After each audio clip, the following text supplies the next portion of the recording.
Knowing the incomplete citizenship, if you will, in the Catholic Church that you as a family have as a result of your being gay, why do you remain Catholic?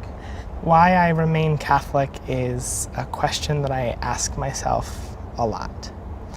It is a constant struggle.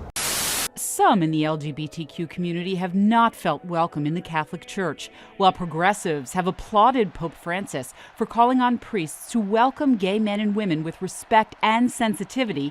The Vatican is firmly against priests blessing same-sex unions. Culture is changing.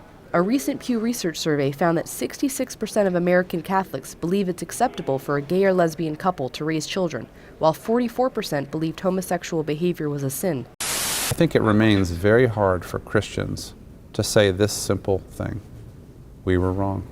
We've been wrong on slavery, on race, on women, on a whole host of issues. So my name is Luis Menéndez-Antuña, and I am assistant professor of New Testament at the School of Theology.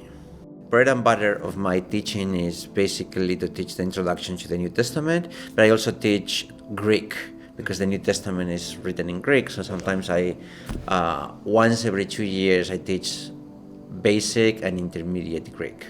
Beyond that, I have freedom to teach whatever I feel is appropriate. Teaching, for example, now a course in the fall I'm very excited about on enslavement in the first century and its interactions with the New Testament literature. And I also teach regularly a course on sex and the Bible. I'm originally from the northern part of Spain. It's called Asturias. Asturias is it's an area in Spain basically with a long tradition of coal miners, and that's what my family was devoted to. My family are coal miners and farmers.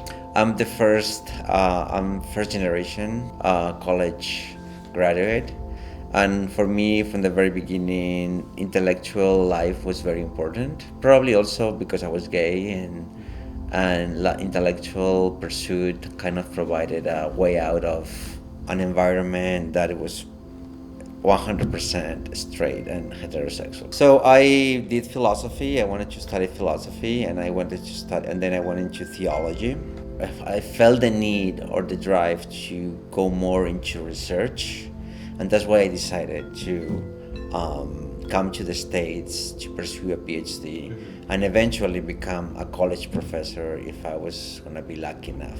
And I was lucky enough, I was able to secure a Fulbright grant, and that opened a lot of doors for me in the United States. And after did my PhD in biblical studies at Vanderbilt University, I got offered a job in Berkeley first, and then after 3 years in Berkeley, I got this job at Boston University. And it's, to be honest, kind of was from the beginning my dream job. It's a job that allows me to teach at a theological school, students who are gonna go into ministry, and I'm very drawn vocationally to that kind of formation. My first piece of research published was on the role of women in early Christianity, because I was discovering at that time the role of feminist theory, and I wanted to apply that to the study of New Testament texts. My latest research deals with enslavement. I'm very interested in how contemporary churches and society talks about reparations. So I wanted to look into the role of enslavement in ancient Christianity and establish a connection between the first century and the 21st century. So I identify as a Catholic, self-identify as a Catholic. I know very well the Catholic tradition. After some years of being disconnected from my own tradition, I realized that Catholicism was a big part of who I am, and I came back to it. Defining oneself in opposition to something is buying into that something. Let me clarify that. For gay Christians who are navigating the opposition of their churches, I hope that they can find ways of relating to their churches that are beyond being in opposition to them. Not because of the church itself, but because when you define yourself in opposition to something, you're giving that something too much power.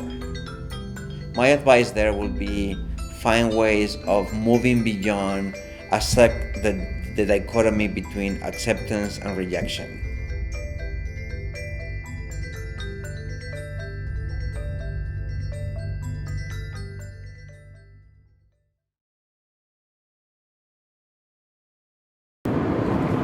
Anche, ripeto quello che dice il Catechismo della Chiesa Cattolica, che non vanno discriminati e devono essere rispettati, accompagnati pastoralmente. Il problema è una persona che ha quella condizione, che ha buona volontà e che cerca Dio. Chi siamo noi per cercare?